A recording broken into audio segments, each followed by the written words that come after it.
তিন, চার, পাঁচ, ছয় এবং আট দ্বারা বিভাজ্য ক্ষুদ্রতম সংখ্যাটি কত? দেখো, যখন ক্ষুদ্রতম চাইছে আমরা কি করব? লসাগু বের করব, তাহলেই অ্যান্সার পেয়ে যাব। তো লসাগু বের করার সময় এতগুলোর লসাগু বের করব না।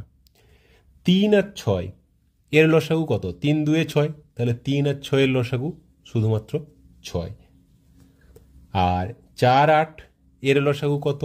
8, কারণ 4 2 8, তাহলে 3 আর 6, 3 আর 4কে আমরা ভুলে যাচ্ছি, শুধু 6 8কে নিয়ে করব। আর 5, এবারে 6 আর 8 এর লসাগু কত হবে? 8-এ 4 2, আর এটা 3 2, তাহলে 8 আর 3 যদি গুণ করে দিই 24 হয়ে যাবে এর লসাগু। আর 24 5-এ, কারণ এটা একটা মৌলিক সংখ্যা, 24 5-এ কত? 120, তাহলে কি পেলাম? 120 হয়ে যাবে লসাগু। Option B. 3 4 5 6 এবং 8 দ্বারা বিভাজ্য ক্ষুদ্রতম সংখ্যা 120, অপশান বি হয়ে যাবে।